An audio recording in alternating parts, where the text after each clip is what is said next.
Untamed is going to be untamed. It's going to be a little crazy. I want to talk to my people. I want to talk to my brothers and sisters. We can have grace and humility in how we interact with other people. Oh, hot dog, look at you. And nobody talked about what's really happening. And let's have conversations about what truth is.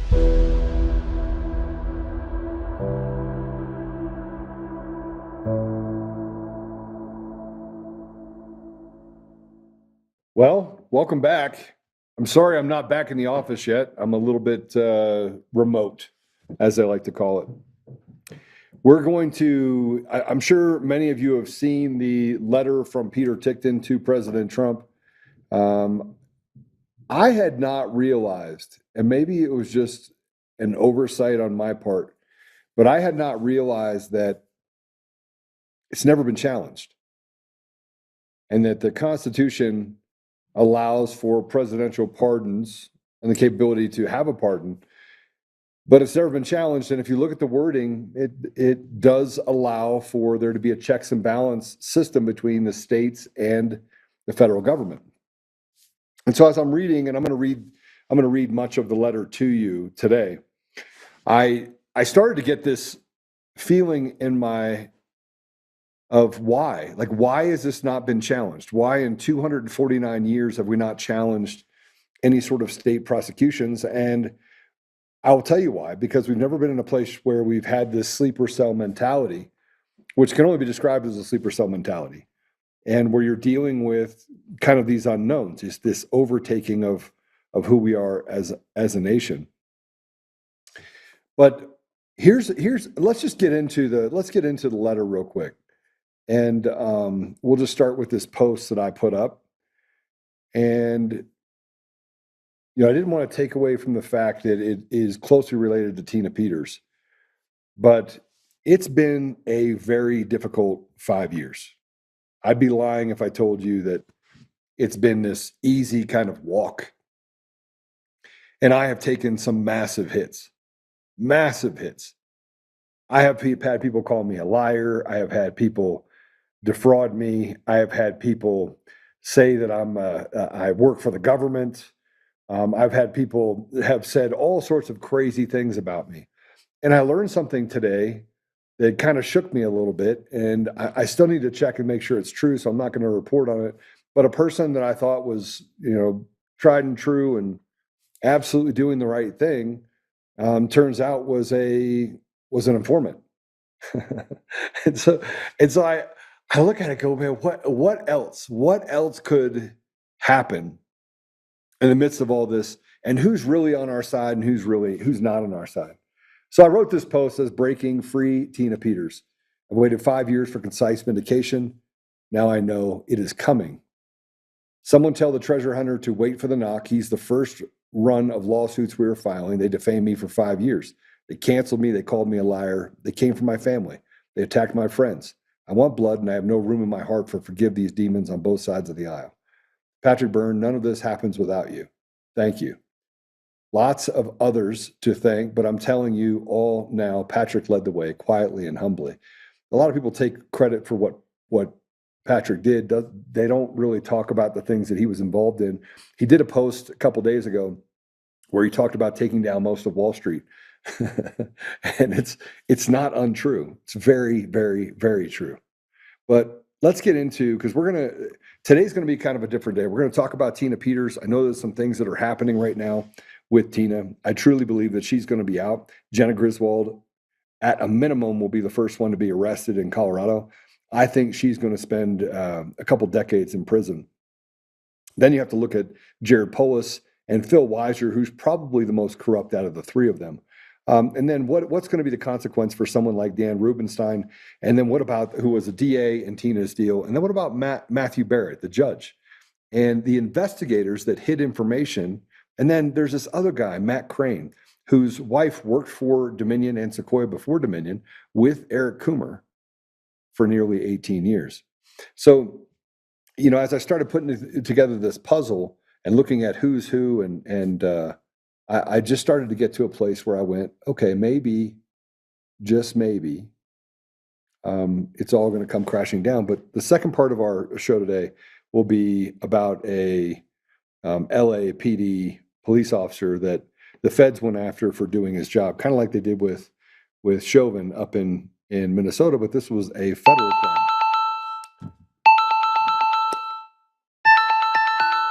Okay. I apologize. I'm getting a call from, I'm on the podcast.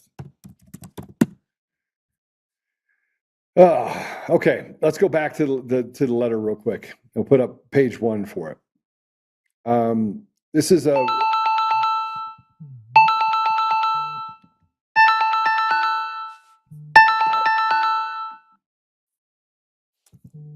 Sorry, I just got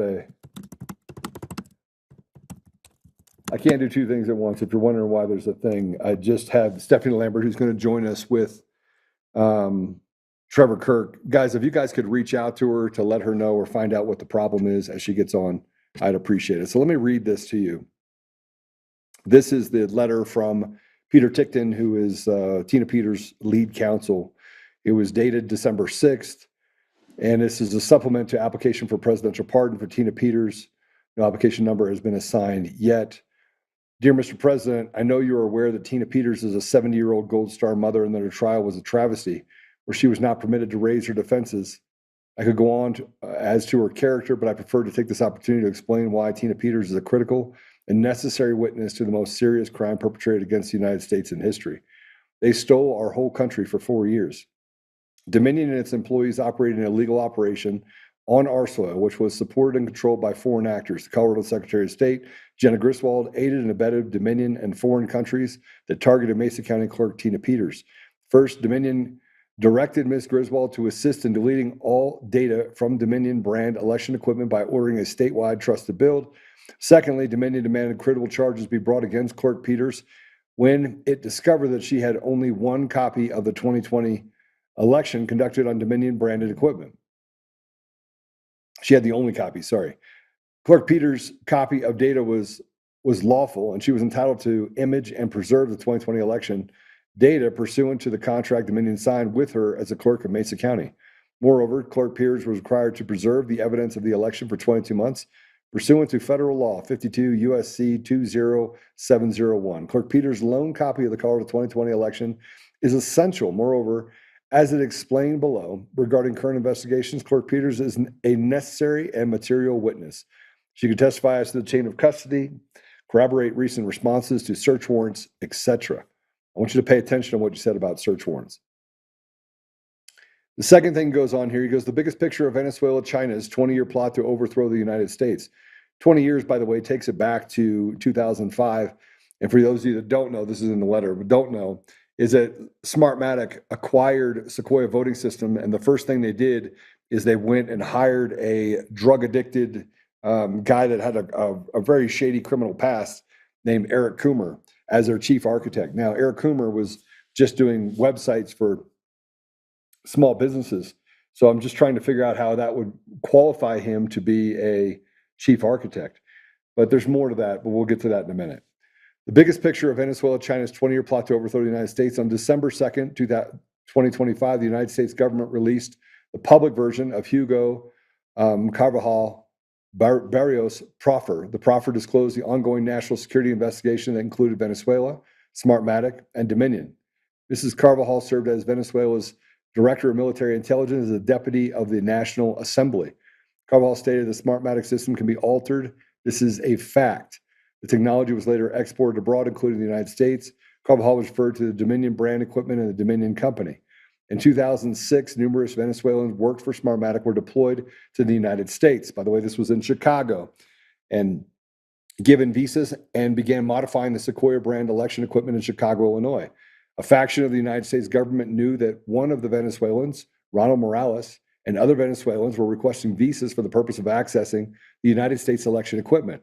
The United States officials responsible for granting the visas intentionally ignored the serious national security risk and allowed the Venezuelans and the Venezuelan government to access the United States critical infrastructure. In 2020, Ronald Morales worked for Dominion under the direct supervision of Eric Coomer, David Moreno, and John Polis. Unbeknownst to Colorado County clerks, including Clerk Peters, Mr. Morales, Mr. Coomer, and Mr. Moreno were the three main people working on our soil to overthrow the government in 2020. Now, people, I'm going to read a little bit more of this, and you should read the whole letter that's up. I mean, there's several places that they put it up. But I want you to remind you that had Eric Coomer kept his mouth shut, not been on that call, I wouldn't have been involved in any of this. Yeah, I just wouldn't have. And maybe down the road, I would have probably peeked under the hood about what was going on with the election. But it was that fateful night when I was up elk hunting that I put all the pieces together. You have an Antifa guy that hates America, that wants to kill cops, that is at best, a really, really, really, really troubled guy who hates our country. But that led to me to put all the pieces together. And then that led in December for me to do an analysis of how they stole the election. Like, how, if Dominion said that they didn't steal the election, is it possible for them to steal it? And then the great part about all of this is that I was able to build a map. Basically, I was able to build a picture of how they stole the election, where the vulnerabilities were. And then I was able to tell them what was going to happen in the Senate runoff race that happened on January 5th, 2021. And everything down to percentages, what happened, the function of the systems, all came true on January 5, 2021, which led me to go meet at the State Department on January 6th. Now, keep all that in mind as you go through this. In 2020, so Morales, Coomer, and Moreno's participation included orchestrating access to county servers, implementing VPNs to allow remote access to modify ballot images and data prior to being recorded in volatile memory. Implemented programming to allow remote entry and deleted of remote entry on the election equipment. Executed modifications after EAC certification that were not disclosed to the EAC. Executed modifications after logic and accuracy testing that were never disclosed to county clerks. Implemented and deployed versions and equipment not consistent with contracts and agreements. Altered the deleted data, including tally data prior to certification of elections. Implemented and concealed foreign access to election equipment prior to certification, mislabeled Dominion brand products to conceal foreign actors, lied to United States government officials about foreign parts and involvement to prevent exposure and oversight, lied to the United States government, and failed to disclose the Dominion files were breached on SolarWinds serve you to the United States government after receiving the NSA warning to patch a Microsoft vulnerability, and made changes to the functioning of the adjudication software until the end of October 2020 past certification in logic and accuracy testing. Now, this is where it goes into Mesa County Clerk Peters and the lone copy of the 2020 data. Secondary bit of data that was also done, and that secondary bit of data was done with Dallas in Elbert County. Now, he went to court, and the court did exactly what the court does in Colorado, and it forced Dallas to turn over that copy of the information in Elbert County. So there was only one area that we were allowed to study, and that was the image that was done in Mesa County. So in 2021, Dominion, in an effort to cover its tracks, demanded that Jena Griswold install a trusted build to take the place on all Colorado branded equipment, Colorado Dominion brand equipment. Dominion used the Colorado Secretary of State to coordinate the SWIFT plan, which was to delete all evidence of the 2020 election. All clerks were notified they must schedule and allow the Secretary of State's employees to install Dominion's trusted build. Okay, Clerk Peters was lied to by Dominion and Ms. Griswold's office and told that the trusted build would not wipe and overwrite the 2020 election data, but it did. Excuse me. Oh boy. Well, you get the whole thing on this podcast. After the trusted bill was installed, Clerk Peters conducted a subsequent preservation of data, and she learned that it had, in fact, wiped and overwritten 29,000 files of the election record, which were required to have been preserved by federal law. And in fact, the records of the adjudication, access logs, and audit log files were completely and irreparably deleted. On August 4, 2021, it became publicly known that Clerk Peters had preserved a bit-for-bit copy of the Mesa County 2020 election conducted on Dominion-branded equipment. When the copy was displayed for the nation on an election integrity event, all passwords had been redacted and changed, and there was no legitimate compromise to Mesa County election security. Upon learning of the lone copy, Dominion immediately contacted Jena Griswold in her capacity as Secretary of State that Clerk Peters be criminally charged with obtaining a copy of the 2020 election data prior to the installation of the trusted bill. Colorado Secretary of State promptly contacted Mesa investigator Detective Cannon, who commenced a criminal investigation to charge Clerk Peters, despite knowing that her image of data was not a crime. So I just want to point this out. Go ahead, take it down. You can see there's 5 more pages. I'm not going to read it to you, although I probably will read it into the record and put it out there for everyone in a subsequent podcast. But here's the problem. They did an investigation, and as they went through the investigation, they knew that they could not charge her with anything related to the gathering that election information. As the reports started to come out, they started gaining access to that this guy over here had a badge that was used, and that badge gave someone else access to make the image. There was a few things that were done in this that were done by people that had pushed Tina Peters and said, hey, let's turn off the cameras, let's do this. That she didn't need to do any of that. She had subsequently already talked to the IT department in Mesa County, who declined to do the image because she went there first. So I will tell you, the more and more we start to look at this application, you should read all 8 pages, the more you start to get to the place where you recognize what the state of Colorado and other states have done to steal the voice of the American people. And look, they have lied with impunity. They have continued to lie over and over and over again to hide their crimes. And in large part, they use words in order to convince you that what they're saying is accurate. In other words, misinformation, disinformation. They bring in people like Matt, what's Matt's last name? Matt, help me, guys. Why can I never remember his name? Colorado, the head of the Colorado Secretaries of State Association. Why can I never remember his name? Yeah, Crane. Matt Crane. Thank you. So Matt Crane is the one that bullied the other county clerks and recorder. The entire system of going after Tina Peters and the kangaroo court and keeping her from having a defense and keeping her from presenting information related to why she did what she did. And she basically ran a covert operation in order to uncover the fraud that was committed by the Secretary of State and the state of Colorado, including the governor and including Phil Weiser, who is the Attorney General. So we have some serious problems in Colorado, and none more important than getting Tina Peters out of jail. Now, this is an application for pardon. My guess is that very quickly, President Trump is going to issue a pardon for Tina Peters. And that's where things are going to get very, very, very interesting. But I want to, before I bring our guest on, and this is going to be a second story all on its own, because what we're talking about is what pardons should President Trump enact? Everyone got mad because he pardoned a drug dealer. I don't really know a lot about that case, but I do know that we had a woman that bombed Congress that was let out of prison, pardoned by Biden, who promptly went and joined the BLM Antifa movement. So it's not, I don't want to say that I have it all figured out and that I agree with every pardon that he's put on the table.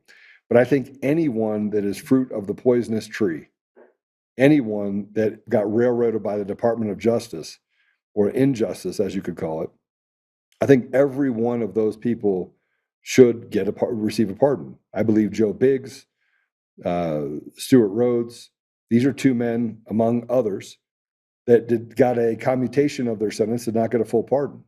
They should be pardoned fully. There should be no politics that play a part in the bad behavior that was committed by the Department of Justice. And whether or not you like it or not, those people should receive a full and unconditional pardon.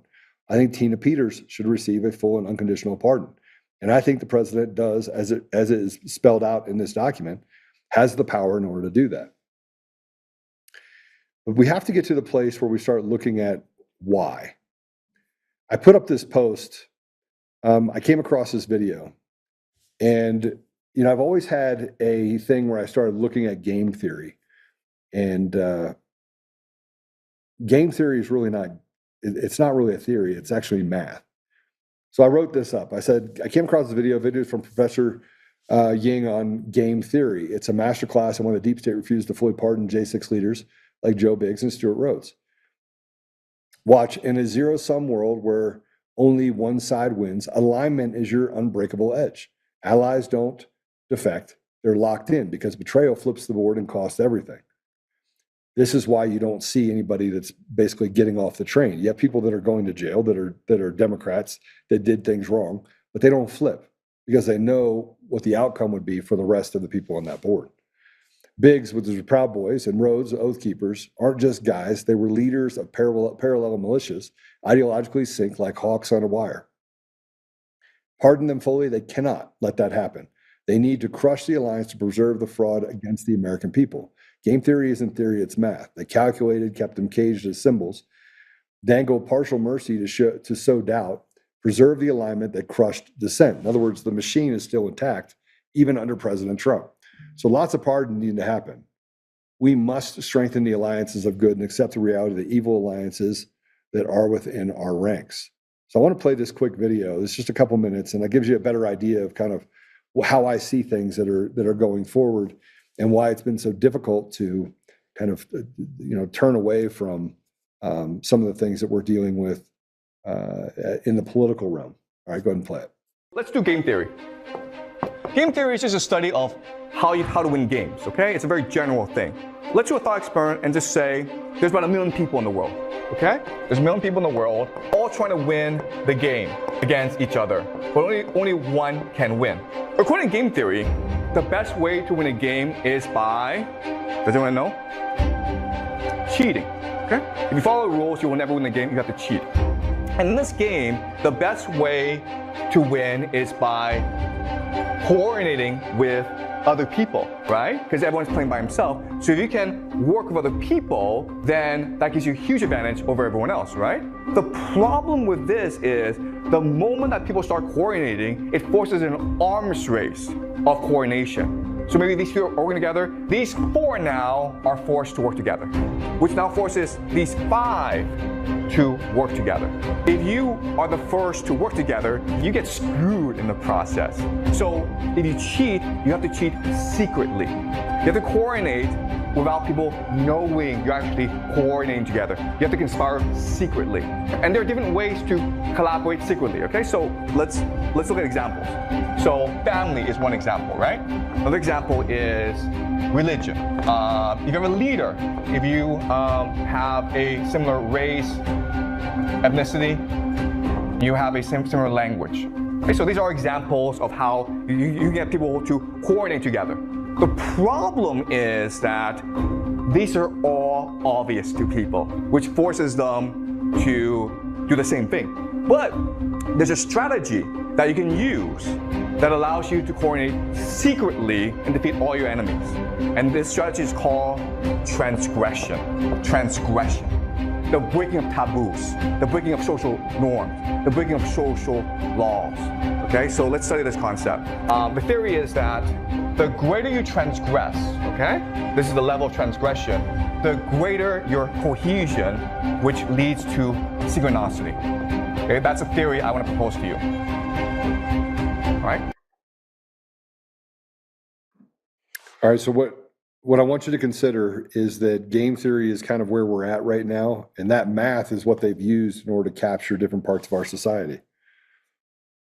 Now, I'm going to bring our guests in. I'm going to tell you, and we have 2 guests. So we have Trevor Kirk, who is a former LA Sheriff's Department deputy. Let me just tell you a little bit about him real quick. He's a 10-year Army veteran, combat tested, Brown Star recipient, he was a former sheriff's deputy who always had his brothers and sisters back in the toughest neighborhoods of LA. He didn't back down. But here's what they did. The DOJ and Kamala Harris's California machine targeted him after a viral 17-second cell phone clip from 2023. They charged him federally for simply doing his job and moving a disruptive bystander who was interfering with an arrest. Convicted in 2025 by a downtown LA jury on felony civil rights violation. Later reduced to a misdemeanor of 4 months in prison. The case may call the poster child for this weaponization of federal law enforcement against street cops. He was backed by his sheriff, and frankly, he wasn't. You know, I'm not. We've man. I backed the blue individually, and so I went ahead and did a bunch of research on Trevor to make sure he was a good guy. And Stephanie Lambert, who's one of his attorneys, is going to be on here as well. But I've told you guys, my brother was murdered by a police officer in 2017. They got away with it, right? They literally murdered my brother in cold blood. They were the judge, jury, and executioner. But that's not this case. This is a guy that went into the toughest neighborhoods and had at all points he had to keep his head on a swivel. At all points he had to serve the community the best he could with what he had in front of him, in a place where it's riddled with crime. So I wanted to make sure when I went through this that I had it right. And the reason why I'm having him on at the same time we're talking about Tina Peters is that he got sentenced to 4 months in prison. And basically they used him as the poster child and ruined his life, much like they did with Fred Galvin. And he's been sentenced, and he should receive an unconditional pardon from President Trump. So that's what I'm going to ask everyone after this to do. And I've already gone through it. I have not had the chance to actually speak with him. But if there's anyone that is deserving of a pardon, it's definitely Trevor Kirk. So Trevor, Stephanie, welcome to the show. Thank you, Joe, for having us on. Yes, thank you, Joe. I appreciate it, sir. So I will start with this. Stephanie comes to me. We talk quite often. She's my sounding board to keep me from going a little crazy over all the stuff that is happening across the country. But when she believes in you, she believes in you. And she called me and said, you really need to talk to Trevor. So first I want to tell you, thank you for your service. Thank you for, then continuing that service to serve the hardest, one of the hardest communities in our country. Thank you. Walk me through that 17-second video. Yes. So basically the backbone, right, is I get called to a Winco. It's a local grocery store. Pretty sure it's a big chain across the country. It's a felony in progress, a robbery occurring now. My partner and I show up. We detain the male suspect. I'm not going to go too in depth because it's still in appeals. We detain the male suspect. The female suspect standing behind me, my partner positively identifies her. I go to make contact with her to go detain her to conduct an investigation as any peace officer in this country would do. When I go to detain her, she tries to assault me and says, "You can't touch me." And that's when I conducted a takedown. After the takedown, she's still actively resisting the detention portion of the arrest. And that's when I decided that, control holds and intermediate control techniques weren't working. So I pepper spray her to gain compliance. The 17-second video that we see is a fraction of that entire interaction. It doesn't show the portion where she tries to assault me.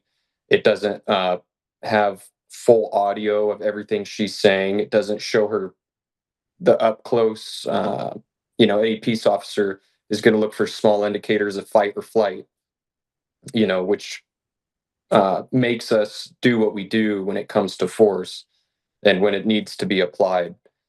So that small 17-second video did not portray in any instance of what I saw and the threats that I perceived at the moment. So, Joe, if I could add a little context, Yes. I'm working with a number of attorneys on this matter and officers and a number of really good people working to get a pardon for Trevor Kirk. It's one of the most meritorious pardons, I think, that should be, granted this year.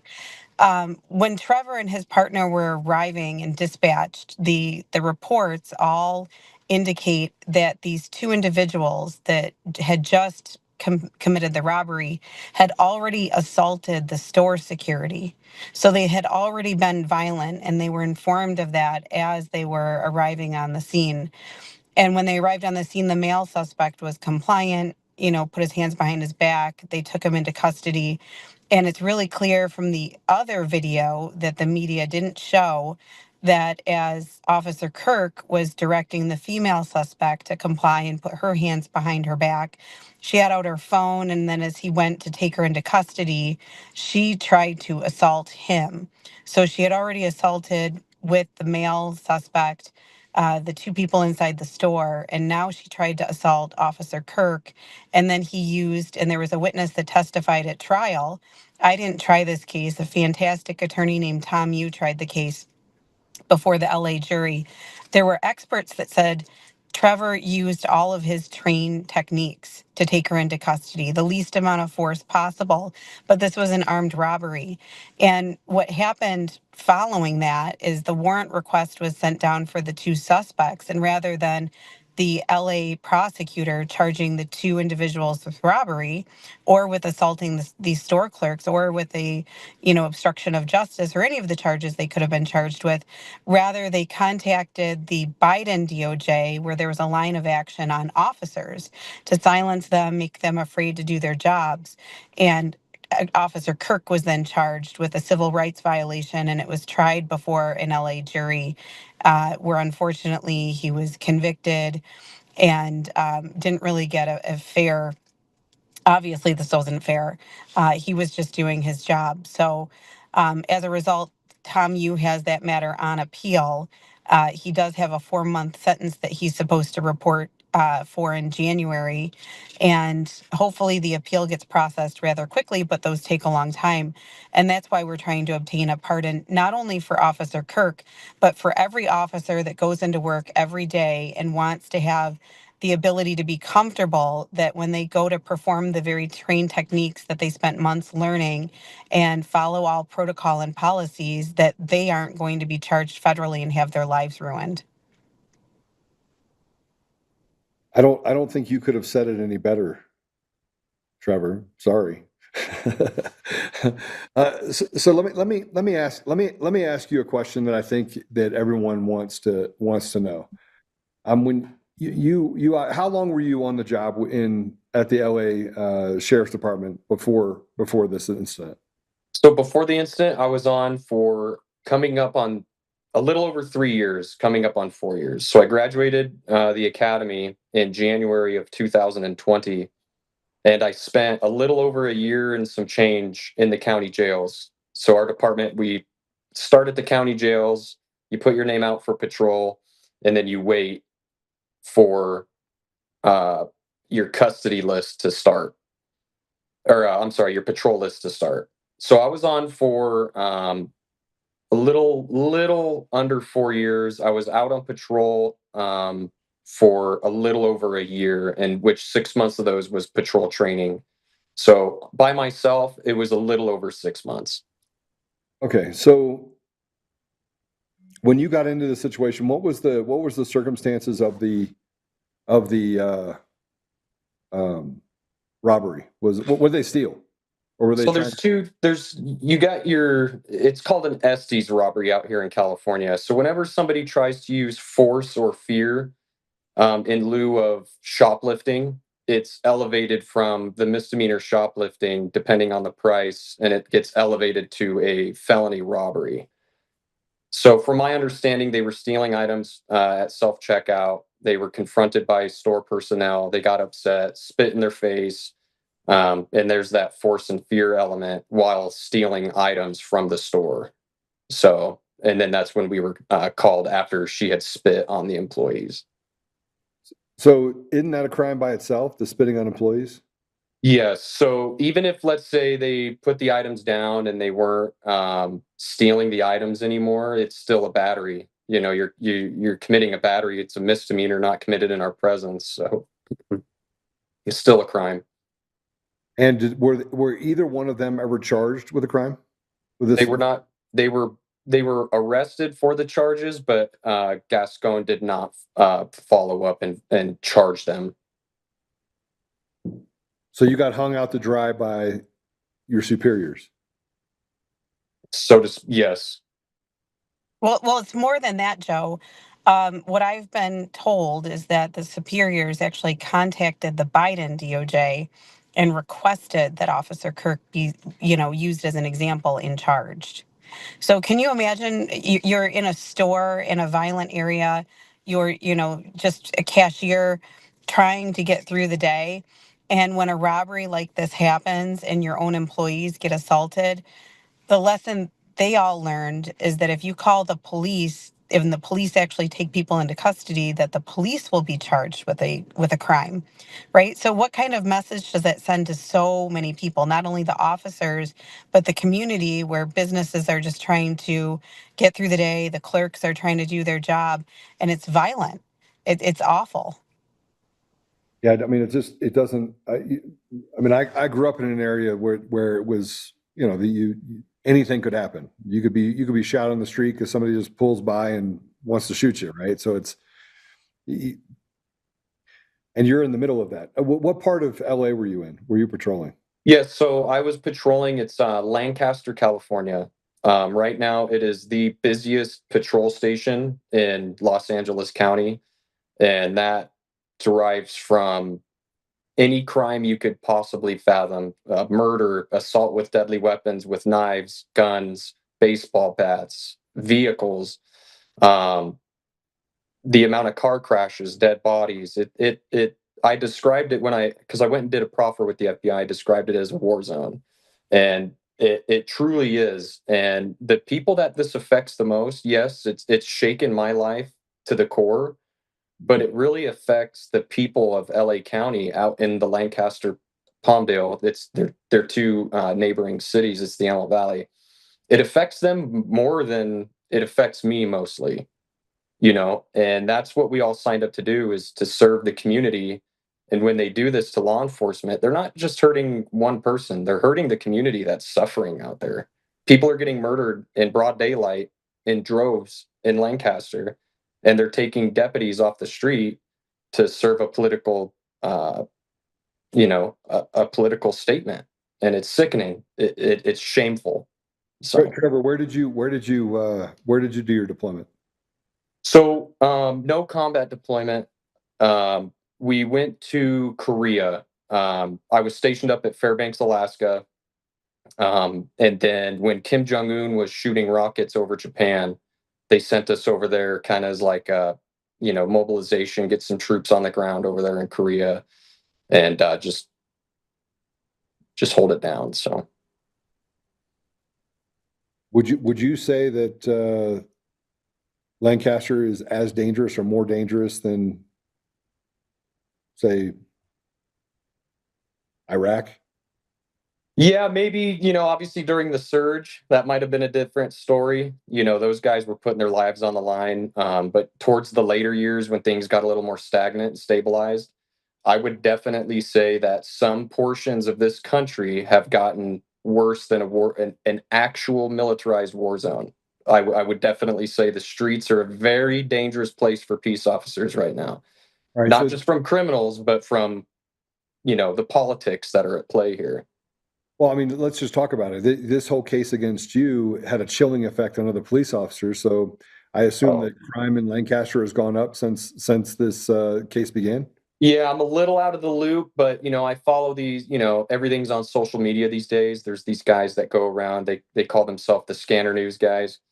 And they basically follow behind, patrol cars and monitor the crime so the public can hear about it. And it's the same nasty, murderous business that's happening. And, my partners are afraid to do their job because they don't want to end up like me. They don't want to end up, getting tried for doing your job. They don't want to get killed by the suspect for doing their job. They're afraid to hesitate and get themselves killed or get a partner killed because of this case. And it's sad. It shakes me to the bone. When you got out of the military, this is what you wanted to do. You wanted to serve the community, correct? It was. So I was an explorer. It's like the cadet program for the sheriff's department. I did that prior to joining the military. And I knew going into the military that this was a stepping stone. I wanted to get the discipline. I wanted to get in shape. You know, I wanted to be prepared for my future career. And I've known since I was 15 years old that this is what I wanted to do. And then here we are, you know, it's sad. So this has had a tremendous effect not only on the police force locally, but we have over 125 officers that have written letters on behalf of Trevor Kirk from around the country, saying this has sent a chilling message to all of these different communities. And what we're asking for is for anyone listening to this that feels compelled to write a letter on behalf of Trevor Kirk and send it to Ed Martin at the White House. I'm sorry, at the Department of Justice, so that they can review all of these letters at how this is impacting these officers and the fear that they feel to do their job. And, look at the message that it sent to the two people committing the robbery, right? That if you're violent enough with the officers, nothing will happen to you, right? It will happen to the officers. So my car just turned off. It's just been awful for Trevor. And this has had a terrible effect on Trevor's family, especially at the holidays. He has an elderly relative that he's caring for personally. He has small children and one on the way. And this has just been You're not awful supposed to for tell him. that. That was my next question. Oh, I told a secret. I apologize. You gotta. That's So, totally fine. The cat's out of the bag. so Trevor, you're married. Yes, sir. Yeah, I've been married to my wife, Megan. We grew up in the Elk Valley, and we've known each other since elementary school. So we have two beautiful babies, Maggie and Elliot, and we got little Millie. We found out it's a girl, so we're gonna name her Millie. She'll be due in June. So Awesome. yeah, so I'll have my two girls and my boy. Trevor, let me ask you a question. Would you ever abuse someone in the community just for power? Never, never. It's not what I've sworn fealty to the Constitution twice. Once as a soldier, and then when I got onto the department. And the patriot in me would never go out and assault somebody because I have a tin badge and a gun on my hip. It's absurd. It's shameful that they even did this. Well, let me. I mean, I'm going to dig a little bit just because I always ask very inappropriate questions, and I ask those appropriate I questions. can vouch for that. I've gotten very used to those. So I want to ask the question. You heard before that my brother was murdered. He was my favorite, right? I'm one of 8, and I'm very sorry to hear that, sir. That It's hurts awful. yeah.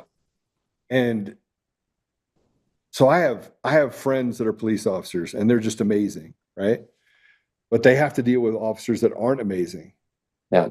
The problem is that it seems like the unions are willing to take a good officer like yourself and throw the book at you, while allowing for others to commit crimes and against people in the community that basically bolsters what you had to deal with. I mean, you had to deal with that because, frankly, let's be honest, there's no opportunities in Lancaster, right? You have opportunity deserts, you have education deserts, and you have actual food deserts, right? They keep everyone hungry, right? Yeah. So how do you, how does it affect you being around, and did you get to experience other police officers that maybe were over the line?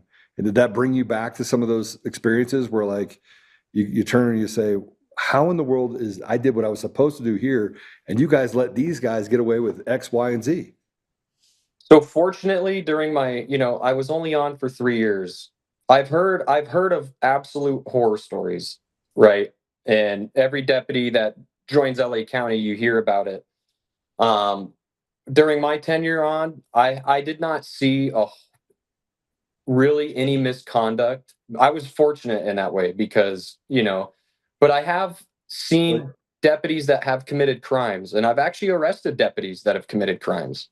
And any good peace officer, and this doesn't just apply to Los Angeles County Sheriff's Department. I know it, any good cop is looking for the bad cop because 1, you want to stay away from them. 2, you don't want them on the job because, they go and do something stupid like sell dope or take dope, and they're ODing in their bathroom at the police station, and it just gives us that bad name. And any good cop is looking for the bad cop to actually get off the street and get away from the community. That's not what we swore fealty to. We didn't swear fealty to our departments. We swore fealty to the Constitution and to the people. So I hope that answered the question.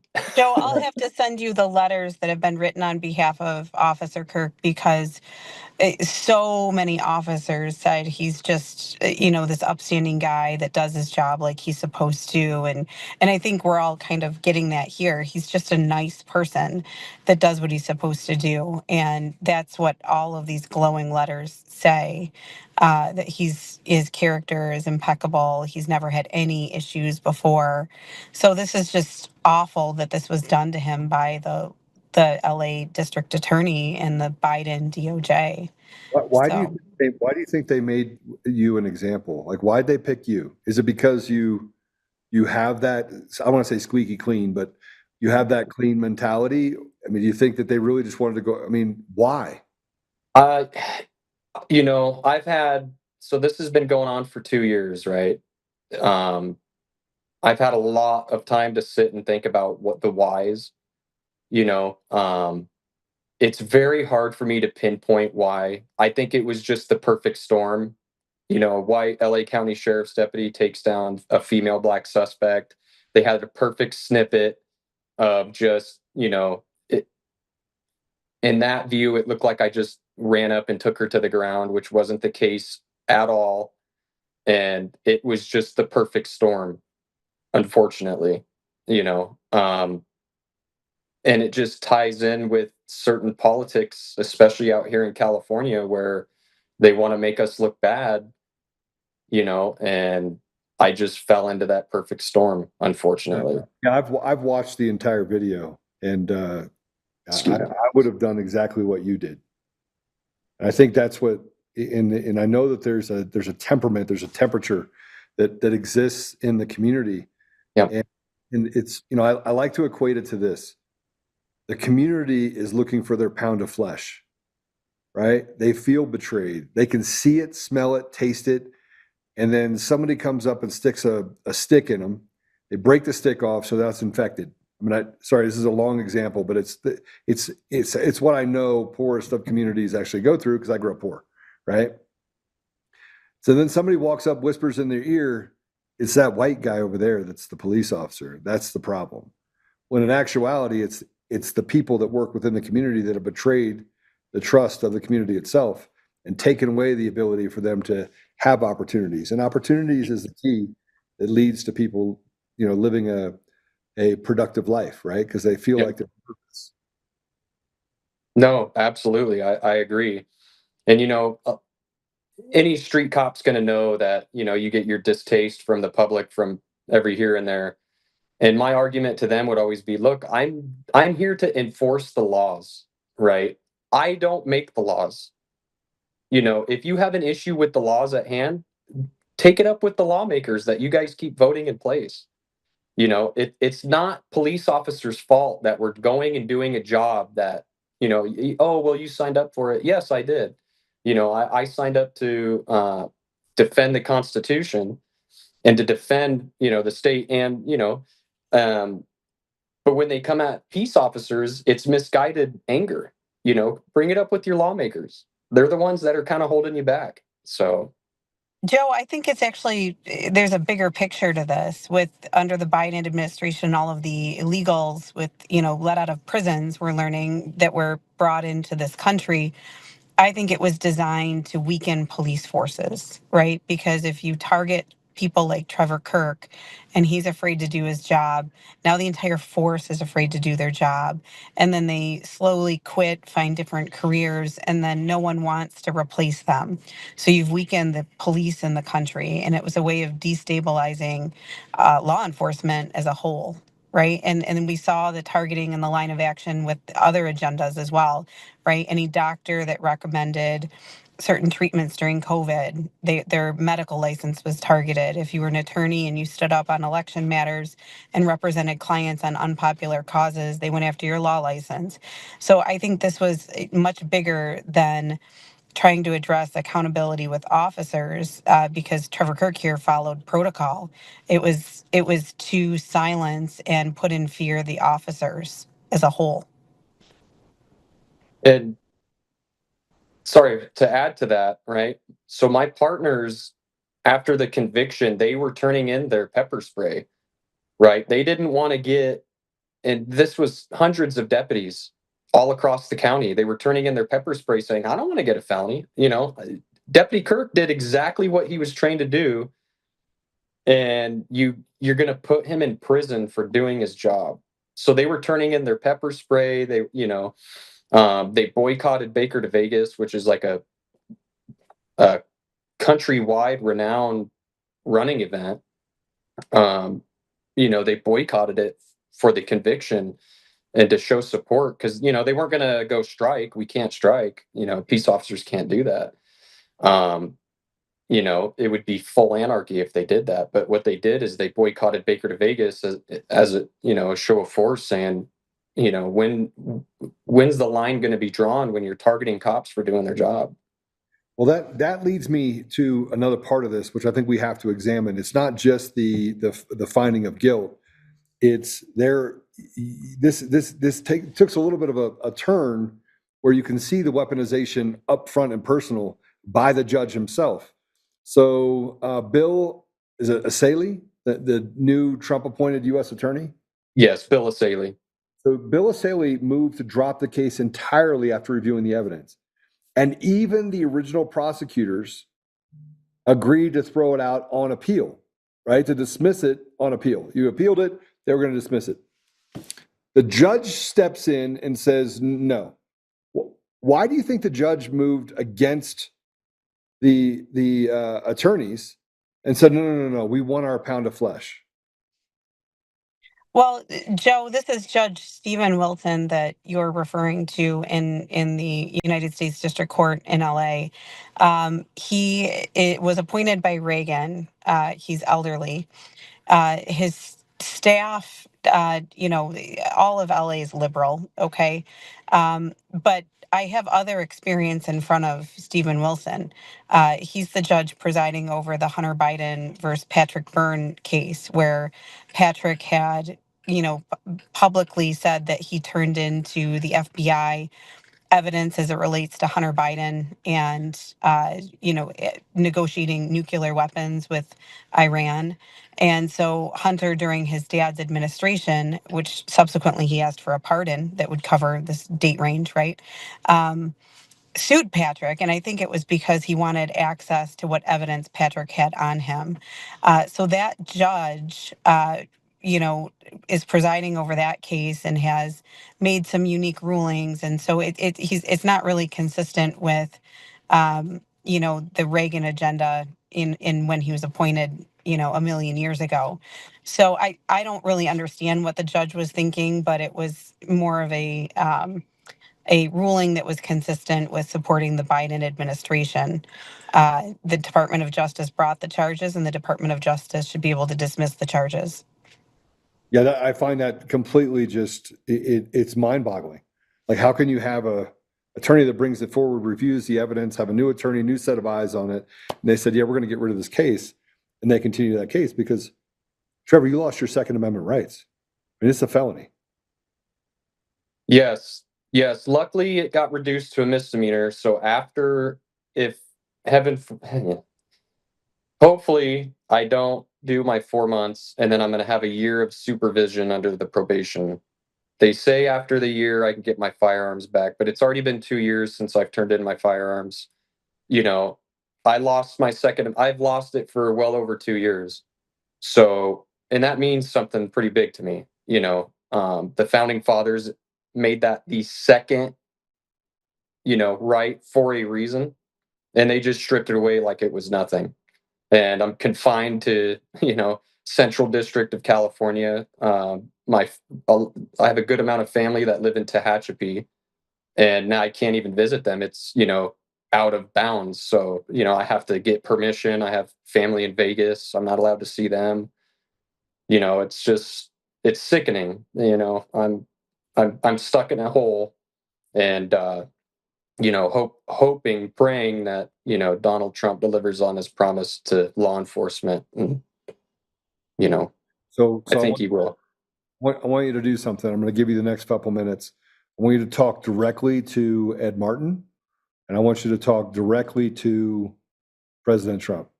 If you had an opportunity to sit in front of him face to face, what would you tell him? Why would you ask them to pardon you? Yeah, so this pardon is bigger than just me, right? It's about all of law enforcement, right? The thin blue line is there for a reason. It separates chaos from order, right? And if that continues to get dwindled down, then it's not going to just be, Estes robbery suspects that aren't complying. It's going to be murder suspects that go out running and gunning relentlessly. It's about the community.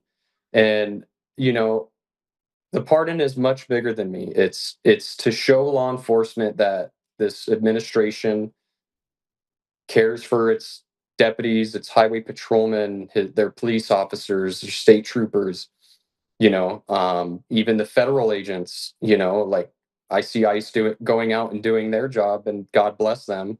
Now they're catching political flack from one side. And it's about the entirety of law enforcement and the communities we serve. That's what it's always been about for 99.9% of us. And that's why I hope, they find it in their heart to pardon me, to show law enforcement that they care. Trevor, are you going to go back to law enforcement? It gives you a pardon. Were you going to go back and do the same thing and serve your community? I would. Because, it's easy to step away from something when something bad has happened. That's the easy thing to do. The hard thing to do would, muster up, put the badge and boots back on, and go serve the communities because they need us. There's a staffing shortage countrywide in law enforcement right now, and it hurts the community, and it's sad. It's sad. All right. Stephanie? Joe, I would love letters sent to Ed Martin at the Department of Justice, thousands of them. If people are watching and see Officer Kirk talking here today and want to support him, they can do that. And we would very much appreciate letters of support saying we don't want officers in fear when they're performing their jobs, when they're performing their protocol, right? I mean, this is the first time I don't think I knew that these officers turned in their pepper spray after this happened to Officer Kirk. I didn't know that. And the pepper spray has an important purpose, just like tasers. That's a, reduced level of force before you have to get out a deadly weapon. So what the Exactly. officers were communicating there is really significant. They were saying, if the person doesn't comply, I'm not going to use deadly force. They get away. What a terrible message. The whole force did that. That's awful. Right. And so please include these things in your letters to Ed Martin, and please ask for Officer Kirk to quickly get a pardon so that he can enjoy the holidays with his family without this hanging over his head, and know that he's going to have a job to return to and health benefits and be able to provide for his small children and wife. Trevor, I'll write you a letter personally, and I'm headed to DC in a couple weeks, and so I will hand deliver it as well. So, Sir, thank you so much, and God bless you. Thank you. Thank you, Joe. It means a lot.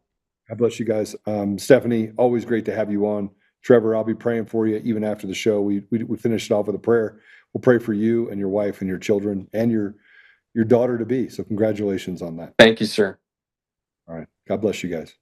Thank God you. bless you. Man, we always take out the good guys, and if we take out the good guys, all we're left with is the bad guys. And bad promotes bad. I think one of the hardest things for me is that when I moved to Colorado 30 years ago, I didn't have My brother used to always he had a tattoo that said FTP, which means F the police. And I used to always talk to him, and I was like, well, remember Craig? And he's like, yeah, I love Craig. And I was like, well, he's a police officer. And he's like, well, what about Mike? And he's like, well, Mike's a police officer. And so I would have these conversations with him, and I would try to change his paradigm. And then he became friends with police officers. And then that fateful night that my brother died, I just remember thinking to myself that maybe I didn't take it far enough. I didn't expose him enough to the goodness that 95, 98% of the time, patrols our communities, as was stated here, 99%. I truly believe the police in this day and age are trying to do a good public service.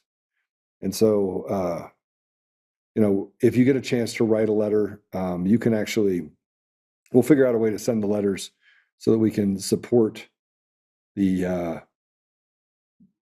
letter. Let me see if I can find it here real quick. We'll get it in the comments by the end so we can actually get Ed Martin's email address so you can send letters to him there.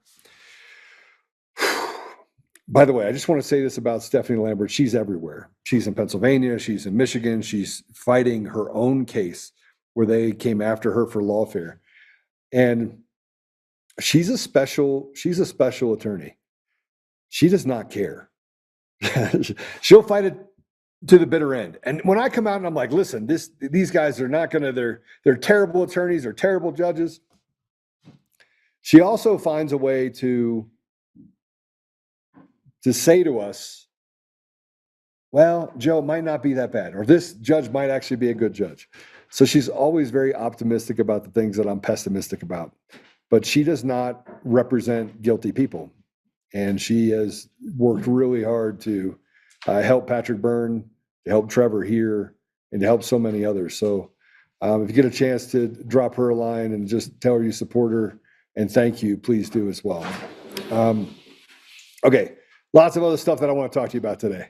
We're gonna take a quick break. When we come back, we're gonna talk about ICE, and it's gotten really, really, really, really, really bad. And it's hard to imagine that what we're dealing with right now is not headed towards a kinetic war. I heard, Kyle Clark.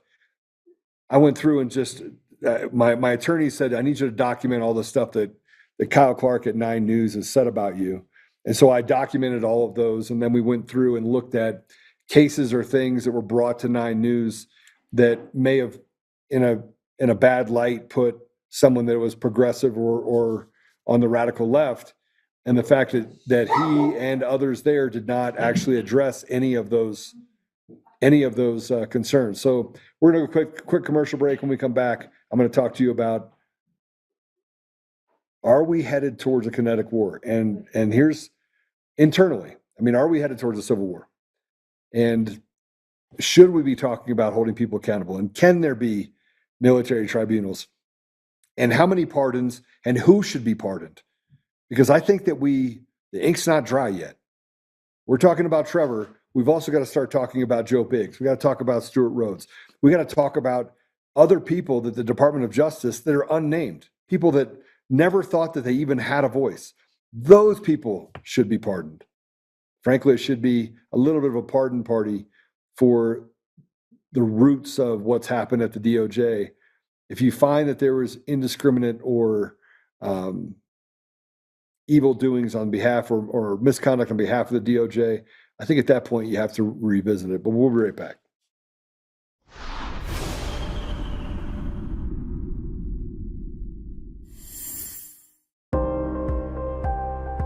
Hey, this is just in from Fidelity. Gold could hit $4,000 an ounce as the Federal Reserve cuts rates to cushion the U.S. economy. The dollar drops and the central bank keeps adding holdings. Gold has been on a record-breaking tear over the last few years, and it doesn't look to be slowing down in the years to come. Are your savings protected with precious metals like gold and silver? Are you waiting for gold and silver to shoot even higher in price? I want you to call my gold partner, Goldco, today and learn more about what precious metals can do for you. That's 844-960-GOLD or visit untamedgold.com. You'll get a free 2025 gold and silver kit, and you'll get info on the #1 precious metal offer in the game, where you can get up to 10% back in bonus silver just for getting started. But supplies are limited, so don't put it off. Call my gold partner, Goldco, at 844-960-GOLD, or visit untamedgold.com. That's 844-960-4653, or visit untamedgold.com.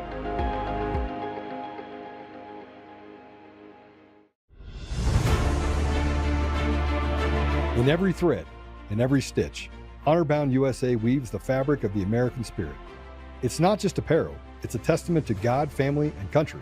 At Honor-Bound USA, we're a family of patriots who put our faith, family, and America first.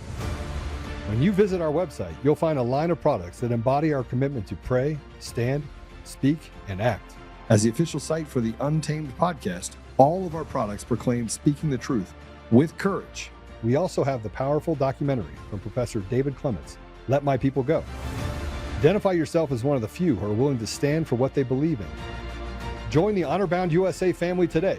Wear it as a badge of honor, commitment to the values that shape us, and a pledge to the bright future we will build together. Because when you're honor-bound, you're not just wearing a brand, you're embodying a lifestyle.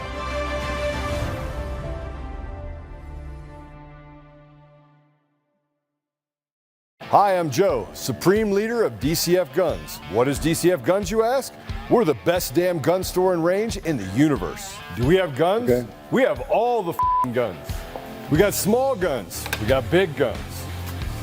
We even have beastly guns. We offer all types of training, and we have 5 ranges across our 3 locations.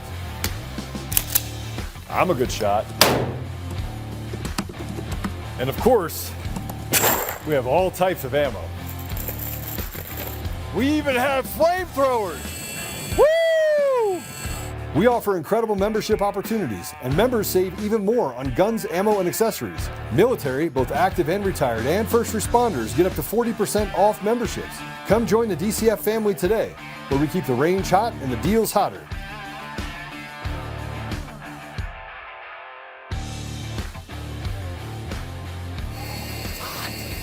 Make sure you're unmuted, please.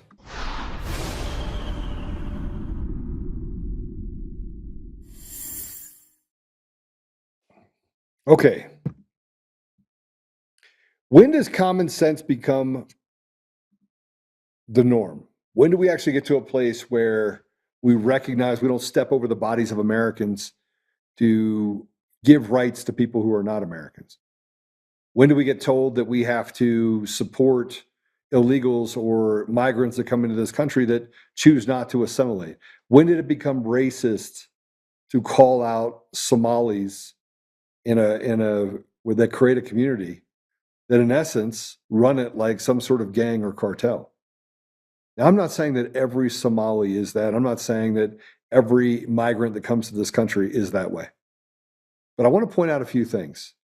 I don't ever hear about the Vietnamese coming over to this country and creating problems and asking for entitlements. You don't see a lot of Chinese coming and asking the same problems. Matter of fact, pretty much they ace nearly every test, have the highest test scores out there. Matter of fact, the lawsuit at Harvard University was based on a Chinese student that was not admitted because of the sliding scale of saying that they were overrepresented. You know who isn't overrepresented? Or that is overrepresented? Jews, but they can get into anything they want. And look, this isn't anti-Jewish. It's that we just create rules that apply to one but don't apply to the other. We're not allowed to speak about the truth. When we do, they try to cut your tongue out. This is not a Jews are bad or Jews are good. It has nothing to do with that at all. What it has to do with the fact is that the scales are tilted by people that take or want to have that power and authority over the rest of us. And so you say, well, they value education more than we do. And I would say that who doesn't value education? I guess what I'm saying is that we always have to cater to the ridiculous, so we never get to really solving the problems. And ICE is out there doing a job. And right now, ICE has been demonized. If you are doing anything for ICE, they have this group of people that fluctuates back and forth, and that basically in certain areas of our country are wreaking havoc on those facilities and saying that what they're doing is inhumane. Well, what is more inhumane? Letting drugs just pour through the streets? And by the way, it's never anyone inside of those communities. The people inside of those communities are like, just get them out of here. Over and over and over again, the people that have that voice are also suppressed on social media. So the only voices you ever hear are this screaming liberal white woman who 80% of the time happens to be a part of the tribe that is screaming and yelling about the fact that we have to take care of this poor immigrant that works in a restaurant. Only that poor immigrant that works in the restaurant that they're arresting, 95% of the time committed a massive crime, a sex crime or a trafficking crime, or they still have to have jobs while they're committing crimes in the community. They have no right to be here. But now ICE is hitting the streets in New Orleans. And I don't know if we have the cut. We probably should find it. But there's also a massive problem. It's on Fox, I think. A massive problem in Chicago where they let out over 1,800 violent criminals. And they had lawful detainers on each one of them. And they said, yeah, we're not even going to follow that. We're just going to let them out on the street. At some point, we are going to have to deal with the lawlessness that is created by these radicals. But I want to start here. Here's a question. This is a reporter questions Gregory Bonvino on the streets of New Orleans. Go ahead and play this. How many people did you detain today? Still counting. A lot and still counting. How long do you plan to be here? That is a fantastic question till the mission's accomplished. What is the ultimate mission? Title 8 immigration enforcement. What brought you to the Big Easy? All cities are on target, and this is just another one of those. Where are you headed next? We're going to head this way and then see where it takes us. How many other agents do you have out here with you? We've got several hundred agents spread across the New Orleans area, so not just us. So we've got a lot. He answered all the questions respectfully. And this is a report by Fox News on the work ICE is doing, the resistance they're facing. By the way, people are being flown to different areas of the country in order to basically become paid protesters. Let's go ahead and play this. Is there with more. Hi, Garrett. Good morning. Dana, good morning to you. Pretty much all weekend long, if Border Patrol was out on the streets, protesters were right behind them. And we'll show you some video of that. You can see this is over in the city of Kenner, just outside New Orleans, where this operation has been spending a lot of time. Kenner has the highest concentration of Hispanic residents in the state. And you can see Commander Greg Bovino and his team going door to door in that area looking for specific targets. And almost everywhere they went, a crowd was following them, blowing whistles, honking horns, yelling into megaphones, trying to warn the community that federal agents were in the area. I pay a year, and I pay college for my kids. You know how much taxes I pay a year? I pay a lot of taxes. Yeah, at one point, some of the demonstrators even followed Bovino and his agents into a gas station to confront them as they were buying drinks. And we're not going to keep on stopping. We're going to keep on following you. So. Got it. Yeah, one of the things that makes this operation unique is that outside of New Orleans, local police departments are helping the feds with some of the immigration enforcement. Kenner's police department says its officers working with ICE arrested this high priority target, a fugitive with multiple warrants for robbery and domestic abuse. The city's police chief tells Fox his town is the complete opposite of a sanctuary city. Look, I'm an elected police chief. I work for 70,000 people. I know. If you impede a federal officer, I think you should be arrested. I think if you start arresting some of these protesters look, you can protest anytime you want, but when you're blowing whistles and you're actually interfering with their ability to capture someone that has committed a crime and is a threat to the people in the community, the citizens of our nation, then those people should be arrested as well. This soft on crime has been met with a soft on and a tolerance of the ridiculous. We should not have to. I don't think we should be tolerating it at all. But I also don't think you can throw 20 million people out of the country. And I've gone sideways with a few of you about this. Look, if you're a law-abiding non-citizen, you should put in your papers. You should try to get citizenship. There should be a path for those people to get citizenship. But the people that came in through the Biden era, those people should be asked to leave, right? That's my opinion, frankly. But in Louisiana, police are, this is crazy. This is the norm in Louisiana. So let's go ahead and play it. Tuvieron que llamar a los refuerzos de la policía para poder bloquear la caravana que venía atrás de ellos. No bloquearon. Acaban de bloquear el paso para que ellos pudieran irse libremente porque venía una caravana de muchas personas.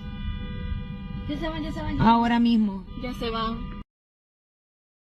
So what they're doing is basically standing in the way so they can't actually continue to follow the follow DHS and follow the Border Patrol. But here's, man, so how do you handle people that are, and I want to look at this from both sides. First of all, we had this conversation about whether or not the young people that are citizens of this country can get jobs. And I'm part of these different groups, and I look in these groups, and every single day I probably see 2 to 3 to 4 different messages of people that say, look, I can't find a job. If you guys have a beat on a job, I'd love. We put out an application for one job and had over 3,000 applicants for that one job. Is it that we can't fill these positions, or is it that the people that fill these positions, even at restaurants or some of these businesses, want to pay them a substandard wage? I don't know, but let's go ahead and play this. This is businesses are shutting down because of having Border Patrol in the area. Are concerned. The business behind me, this is one of the businesses that decided to shut down. They're trying to avoid the situation with any of their employees or anybody who would come in the front door. If you look right here, Beck, if you want to show you this, look how they put this up. Everyone is welcome except ICE. And then here, they made it pretty clear. They want all the agents who are here to stop at the door, especially if they do not have a warrant.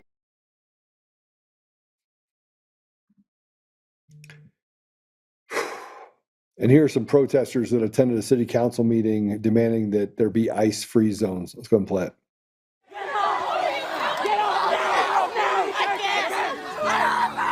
You're watching protesters being removed from a New Orleans City Council meeting. The crowd was there advocating for ICE-free zones as the Trump administration has begun immigration enforcement operations in New Orleans. We will stay here until city council decides to take a stand with us. Our demands are reasonable. Meet with your community. Meet with the constituents. The immigrant rights communities are organized and are ready to talk about how to create ICE-free zones. Council President J.P. Morrell suspended public comments after several warnings were issued to the protesters. CNN reached out to police for comment, who said there were no injuries and no arrests made.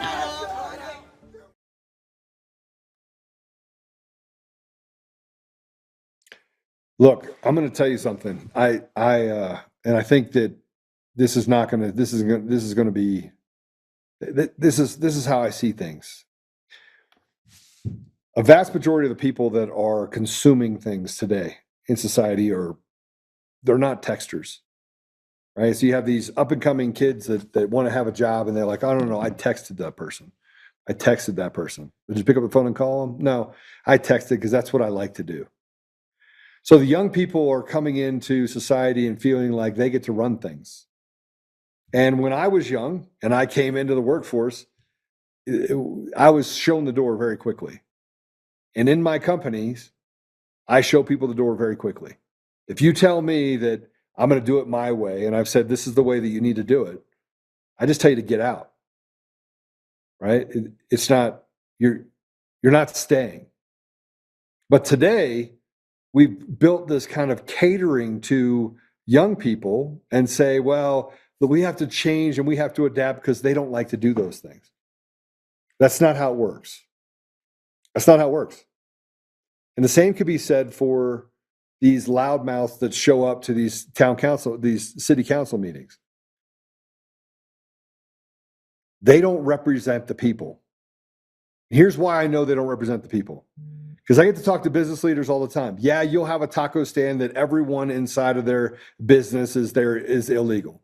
And they probably pay them a substandard wage because that person is already getting entitlements from the state, free healthcare, free food, free education, free. They have basically taken everything they can away from the people in the community. Tax dollars. Now, the people are taxed at a pretty high rate. The average rate is somewhere around 55 to 56%. So 55 to 56% of all of your wages go towards taxes.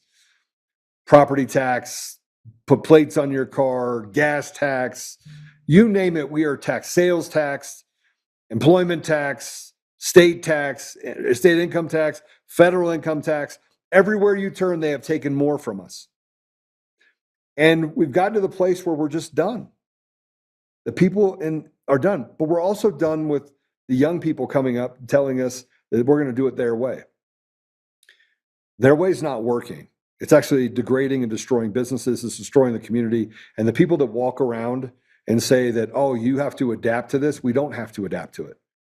And we don't have to tolerate people being in this country that are not here legally, that are committing crimes. We don't have to allow for drugs to be legalized on the streets. We don't have to allow for that at all. We don't have to allow for stolen elections. We don't have to allow for, they keep kind of moving the goalposts on what we're supposed to kind of adjust to. And I said this to somebody who's, a client of ours. I said to him, I said, listen, why don't you just put your foot down and just tell them to do it your way or get out? And so he tried it. I said, well, he says, can you stay on the call? Brought him in, put me on speakerphone. I'm sitting there listening. And while I'm sitting there listening, he goes, well, and it was exactly what I just told you about. And you say, well, Joe, this doesn't really apply to us. Well, it does, actually. Because he told this young man, he says, listen, I need you to pick up the phone and start making phone calls to our clients. And the guy's like, yeah, I don't want to do that. I text. Like, I don't feel comfortable with picking up the phone and calling. And so he said, well, that's how they want to be talked to. He goes, yeah, but that's not how I want to talk to them. And he goes, look, I'm going to make this very clear. You can either make the phone calls, by the way, better make sure that they're in the system and they're recorded, or get out. And it shook this young man. And I'm sitting here listening to the conversation because we're so afraid to put our foot down and to show some discipline in our communities. And it is pervasive. And everybody goes, oh, no, you have to be nice to everyone. And no, you don't. No, you don't. You absolutely do not. You don't have to tolerate people that are doing harm to your company, to your family, to your neighborhood. You don't have to tolerate it. You don't have to tolerate illegals that are in our country taking from us what is not theirs. And there's lots of people that talk about America first. Well, frankly, we should put our mask on before helping others. And if you think that this is that what I'm saying is not a normalized part from across the entire country, I want you to listen to this. This is in New Orleans, people's responses on the street to ICE. Play it. Now, the agents did get some heckling, but there were shouts of support as well and people who wanted to stop and take selfies, particularly with Chief Bovino. I'm an immigrant. I'm from South Africa. I came here legally, in the legal way, in terms of my legal visa, and I did everything by the book. DHS released mugshots of some of the people arrested so far as part of Operation Catahoula Crunch. The crimes include everything from battery to domestic violence and child endangerment. Unlike Chicago, what we did not see are the big crowds form up and riot control measures used like gas, things of that nature. And the big difference seems to be cooperation from local authorities. Why would we not support our men in blue that are there to protect us in our own community? And what you heard from that guy, that's a normal response. And you would say, okay, they have a couple hundred, maybe a couple thousand. I don't care if it's 10,000 people that show up. There are 330 million people in the United States. That means that 329,995 or 98,000 do not think the same way that these people think. So when they cause all of this pain, they cause all of this anguish, when they shut down roads, they are not the norm. And yet we keep thinking that this is the norm. If that was the norm, why do social media platforms deploy bots? Why do they deploy bots? Just let people have a conversation. Why are you using fake accounts that you've trained to have conversations that are the antithesis of what people are saying in the communities? Why? You wouldn't need it. Why would they not have free and fair elections? Why would you have to have mail-in ballots? People would just show up, vote. You wouldn't have to worry about the fact that ballots are, there's no transparency between how ballots are filled out or whether or not they're harvesting them, or what they did in Michigan where they had an entire deal where they had a bunch of guns on the deal and 10,000 ballots and they were filling out the ballots and turning them in. You wouldn't have that as a problem. And if what was happening in our country legitimately represented the will of the people, if everyone was that upset, which they're not, it would manifest itself. You would be able to see it, but you can't. You have the same people running around over and over and over again that are saying the same thing over and over and over again. It's not fair. It's not humane. They have rights. They don't have rights. They came in here illegally. They have rights in Venezuela. They have rights in whatever country they came from. But if you commit a crime in this country, I'm so sorry. I actually don't care if you committed a crime 10 years ago and you robbed someone and they come for you today and you've been here 10 years and you haven't committed a crime since, you have to leave. The same way that if I were to go to Canada and I got a DUI in the United States, they would say you cannot come into our country. True story. Try it. I don't have a DUI, but I will tell you that you can't get into Canada if you have a DUI. We have decided that we have to cater to the lowest common denominator inside of our communities. And this is why we're, in essence, a third world country. This is why we debate the ridiculous. Because frankly, we don't appreciate excellence. When young people in my company or any other company try to tell me how things are going to go, I tell them, it's been really nice having you. Get out. And I think that's what we have to get to. We have to get to a hard line where we're willing to say, hey, listen, we're no longer going to cater to the ridiculous. We're not going to capitulate to this idea that I have to, and by the way, this is why young people are having trouble finding a job, is because they feel like they can dictate the rules of that job. They can't, and they shouldn't be able to. And even larger companies are cutting out Google and Apple. They're cutting out these people that want entitlements.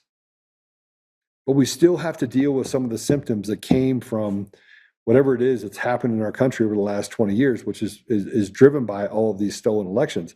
And that is this sense of entitlement, this sense of, has also pushed us to a place where things are unaffordable, where there are massive numbers of deserts, food deserts, opportunity deserts, education deserts. It's been replaced by the ridiculous. In the schools, they'd rather put up a pride flag than the U.S. flag. They don't want to have any sort of allegiance towards the flag of the country by which they want to live here and get free entitlements.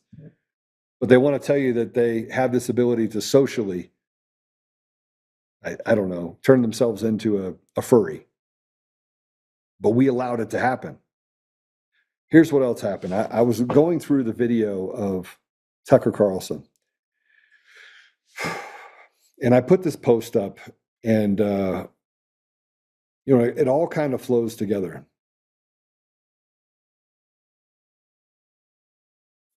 Oh, do you have that one?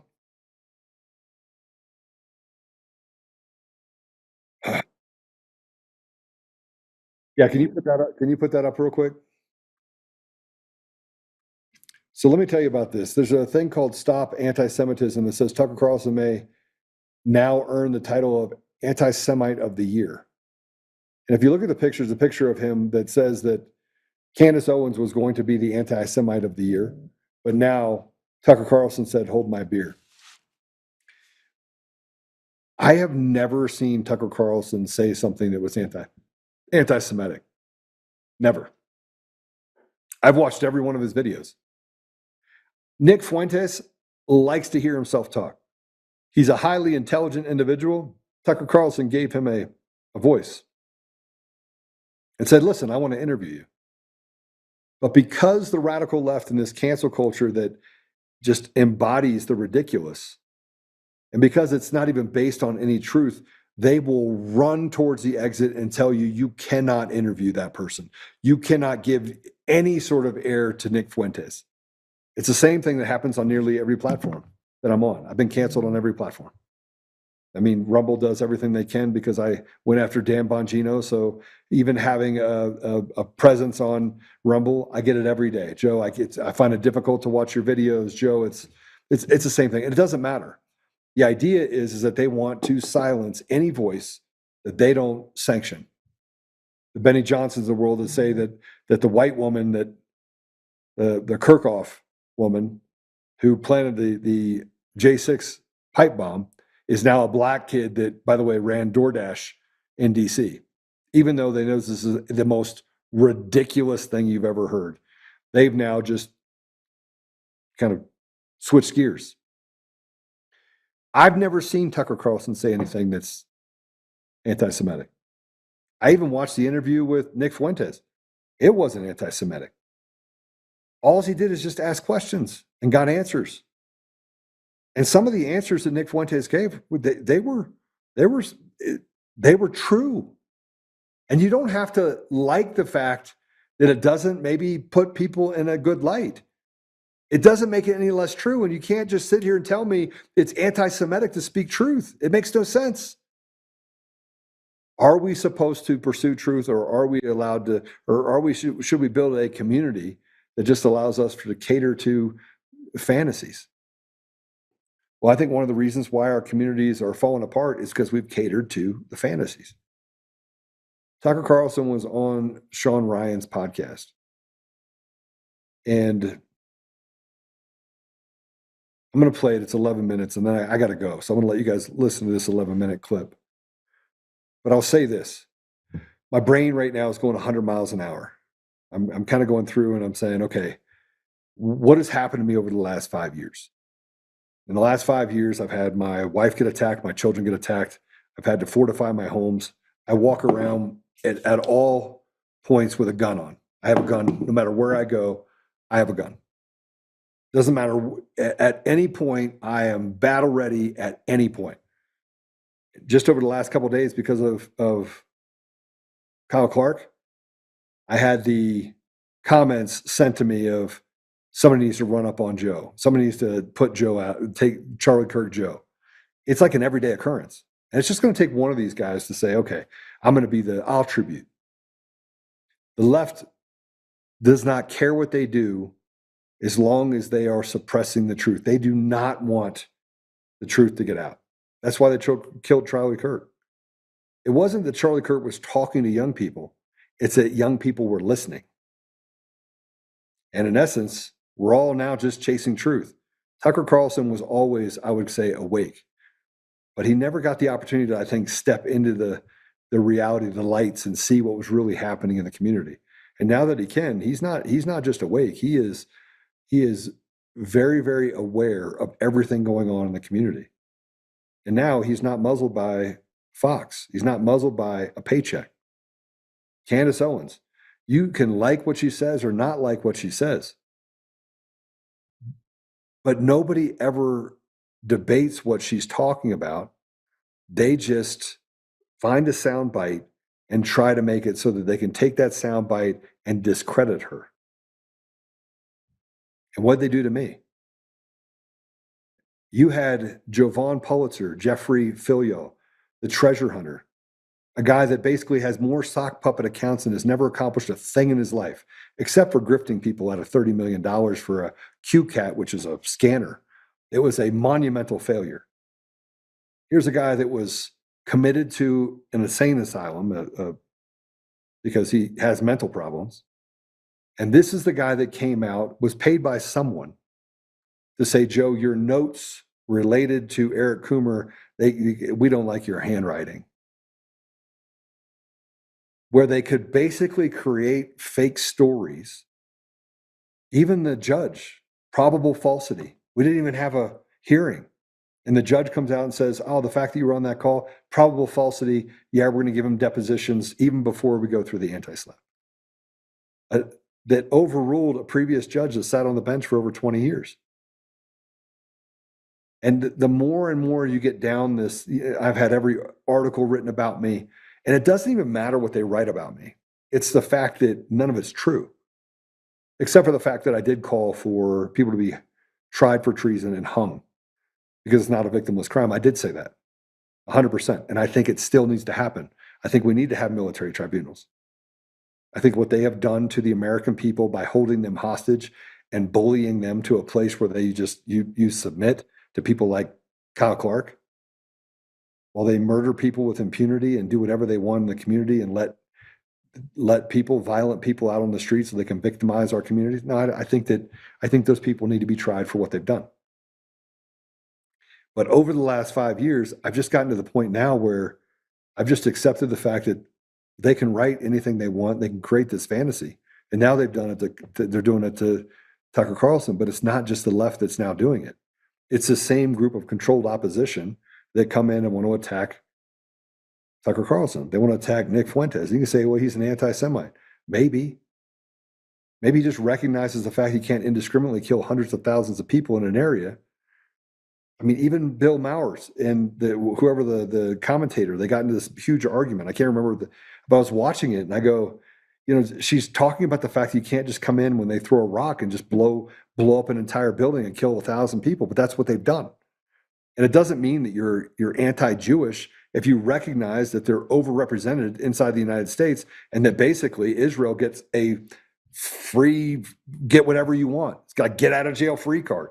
I mean, literally a get out of jail free card with the Jewish guy that was in the Biden administration, that was in Las Vegas, that tried to sleep with a young kid, just gets on a plane and said, okay, no problem, arrested, gets on a plane, goes back to Israel. It's like no harm, no foul, no consequences. It's hard to ignore those things. And it's hard to ignore the fact that the American people were not treated fairly. You talk about what happened to Trevor, the fact that he should have a pardon. You talk about what they did to Joe Biggs and to Stuart Rhodes. And you're like, Joe, these are completely different events. No, they're not. See, violent criminals are let out on the street and good people are persecuted on a normalized basis just so they can make themselves look good while telling lies about people in their community. That's the reality. So you had Stu Peters, you had Nick Fuentes, you had Candace Owens, you had Tucker Carlson. They said, these guys are anti-Semites. They're going to be the anti-Semite of the year.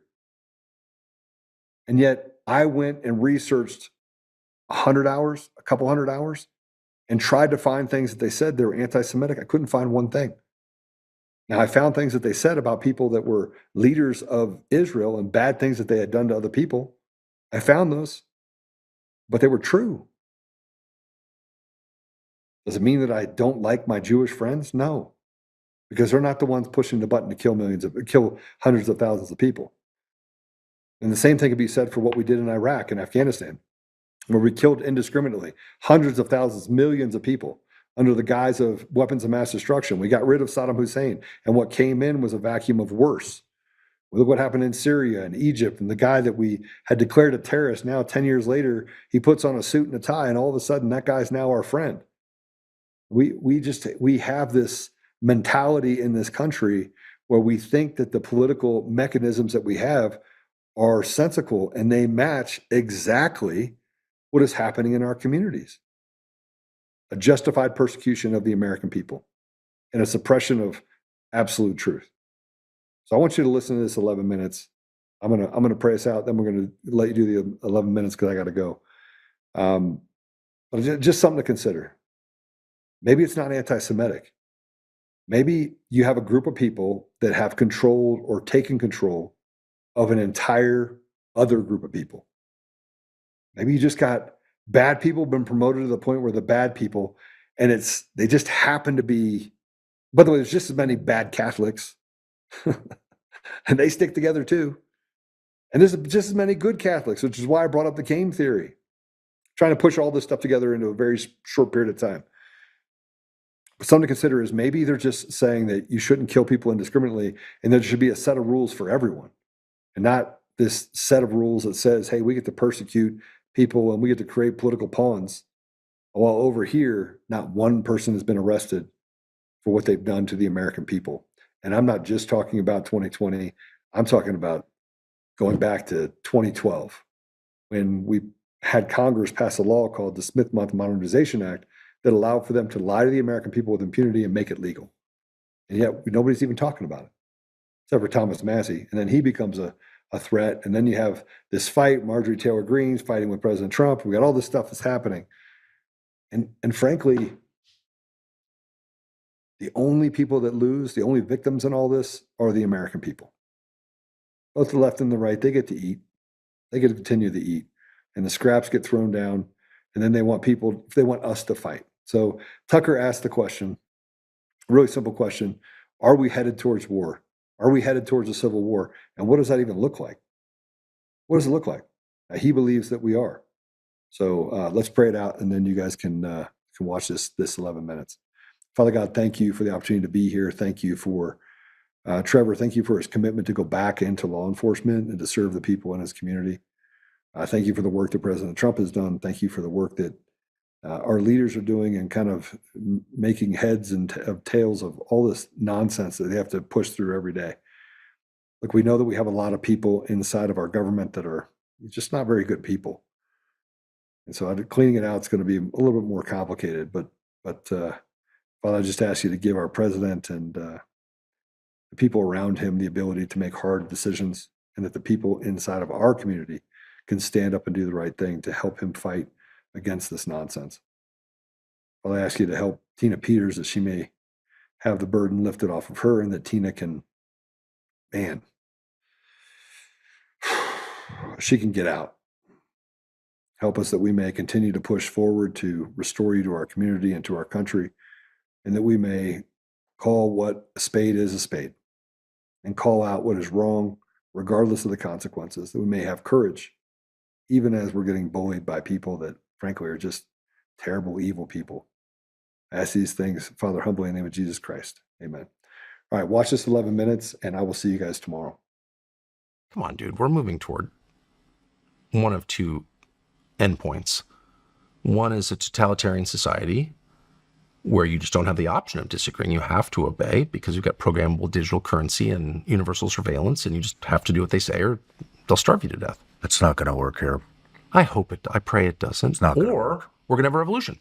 It's one of the two. We're getting totalitarian government or revolution. It's going to work for a little bit, and then it's not going to work anymore. I pray you're right. I'm a gold buyer on that basis, an ammo buyer. But again, I have no track record of seeing the future, but I'm convinced that the current course won't work because it's a lie. If you tell people they own the government, they're in charge, they rule through the representatives in this democratic republic, that's what we've told, that's our system, has been for 250 years. If you tell them that's the system and you don't deliver on it, they go crazy. They go totally crazy. If you tell them, by the way, I've spent a lot of time in What do you think happens when a government takes everybody's currency in a country that has more guns and ammunition than anywhere else in the entire world? I mean, as I've said a million times, it works for a little bit. And then when the desperation kicks in, that shit doesn't work. Well, so that's exactly, we're saying the same thing. We're moving toward totalitarianism or revolution, violent revolution. By the way, if you tell people they can't say what they think and their vote doesn't matter, how many options have you left for them? Just one. Not violence. very many. That's right. So don't do that. Don't do that. It's much better to give a little. And you do this with your kids, especially when they become teenagers. You reach a point where it's like, you can smell the defiance on them. How do I handle this? Just punch them in the face? Cut them off? Starve them out? No. You listen. You make it clear that you're in charge. You'll be deciding. But you take their position into consideration because you have to, because they're becoming adults. You have to be a little flexible. No, you can't smoke weed at the breakfast table. Like, there's some things you will never accept. But you can't ignore every single signal you're getting from your children. Well, your population's very similar. I'm getting really angry right now. Why? I think we should go. I think we should go out back and blow some shit.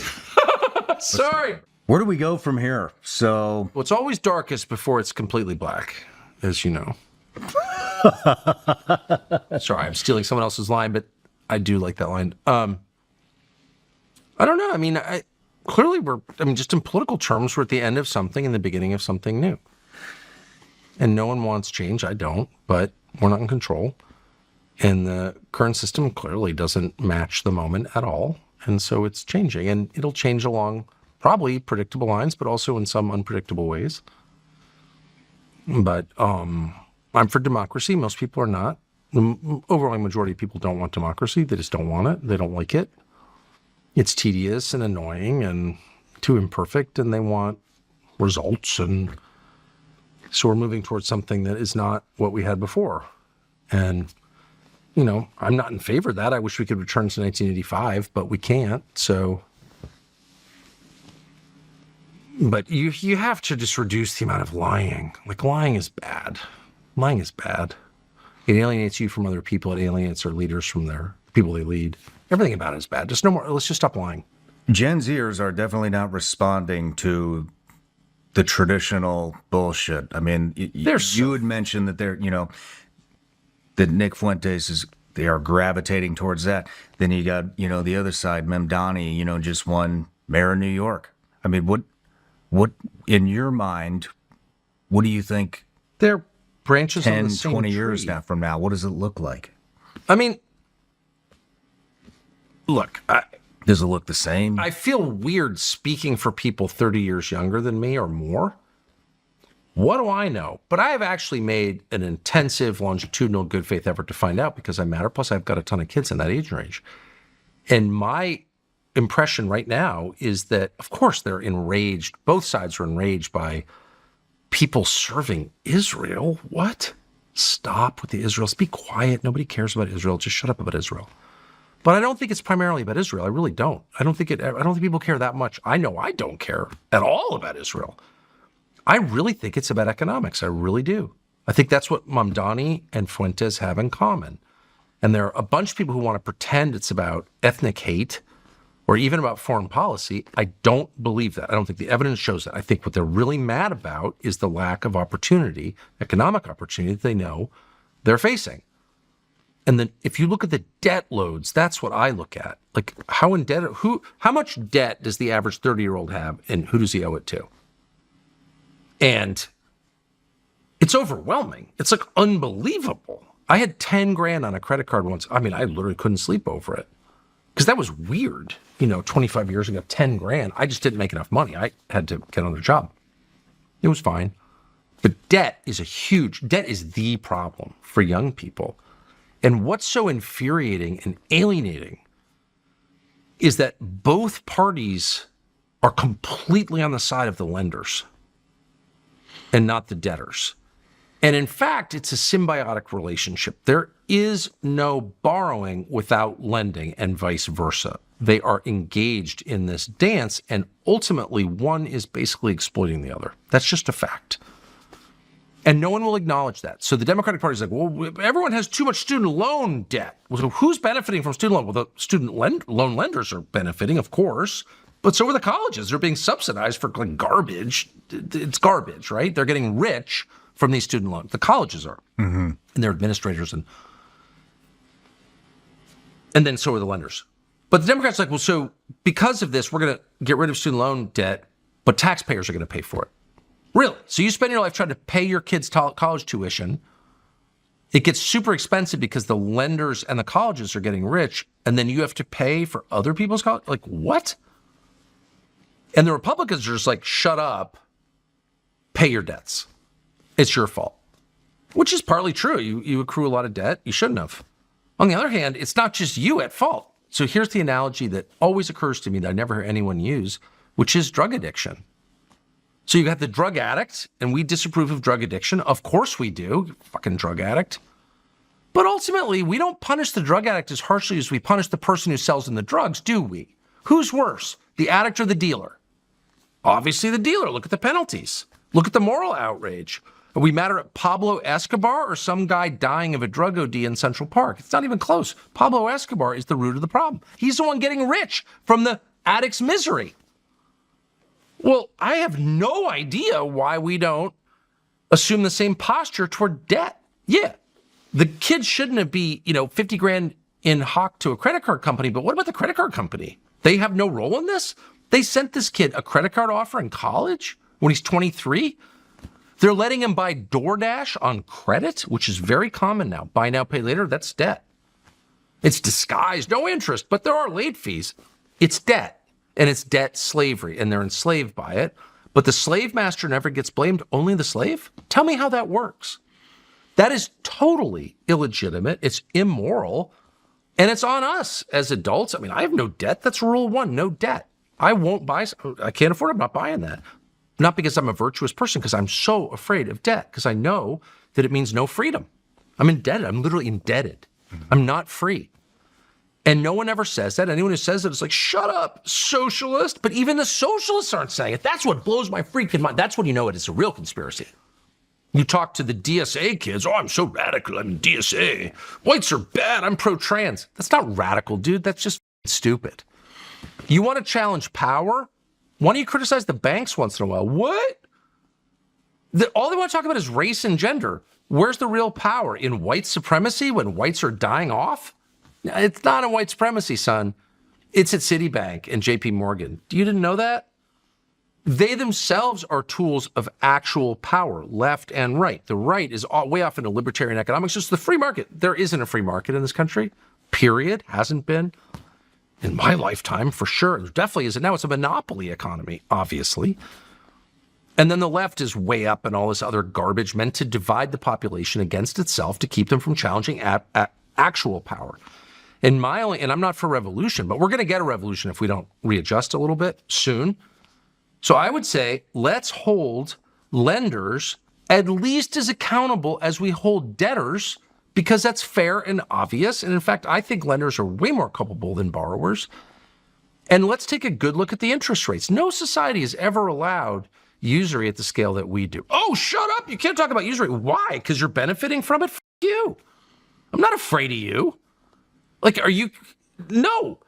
What's the top rate for a payday loan in the United States? I'll tell you, it's 600% annually. 600%. That's legal. Yes. Holy shit. And why don't we care? Because it's just black people. It's the ghetto, or, it's poor people. It's not just black people. Of course, it's literally not. But in your mind, you're like, oh, that's pathetic. A payday loan. Okay, but that's a human being. That's a fellow citizen, and we don't care at all. 600% annual interest. That's a desperate human being. Why is that allowed?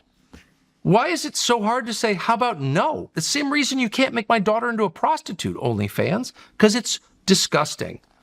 And if we can't say it's disgusting, at the very least, before we even say it's illegal, how about it's just bad? Then we've lost the most basic defense mechanism that allows any society to continue. You have to be able to say, no, that's too big a threat to us. No, Satanism is not the same as Christianity. You can't have a Satanist creche in the state capitol, or whatever they call it, shrine to Satan. We're not doing that because that's self-destruction. That's suicide. Thanks for watching our YouTube channel. We hope you'll subscribe to it. And by the way, you can hit the little bell on there and get notifications every time we produce a video. We hope you'll do that also.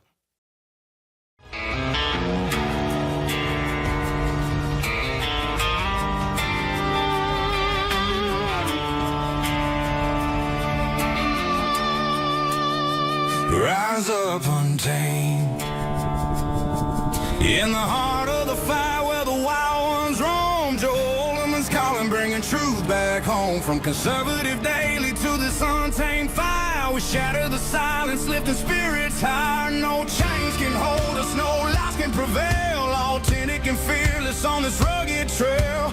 Patriots gather under stars and stripes. Untamed nation, igniting the night. Untamed nation, let the truth roll out in this land of the free. Standing proud from sea to shining sea, we won't back down. Catch the fire, wear the crown. Untamed nation, it's our battle song, motivating hearts where the brave belong. Yeah, untamed and wild, forever strong. Play it again all night long.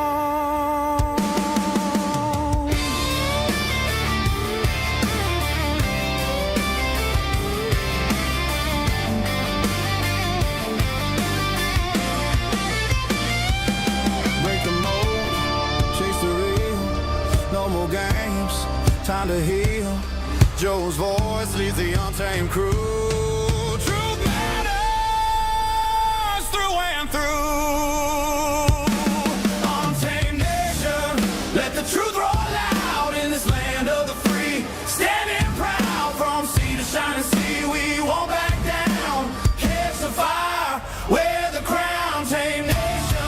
It's our battle song, motivating hearts where the brave belong. Yeah, untamed and wild, forever strong. Play it again all night long.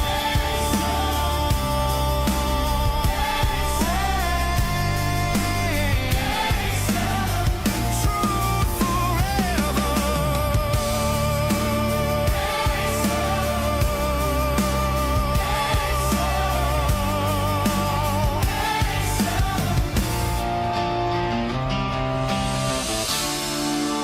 True forever.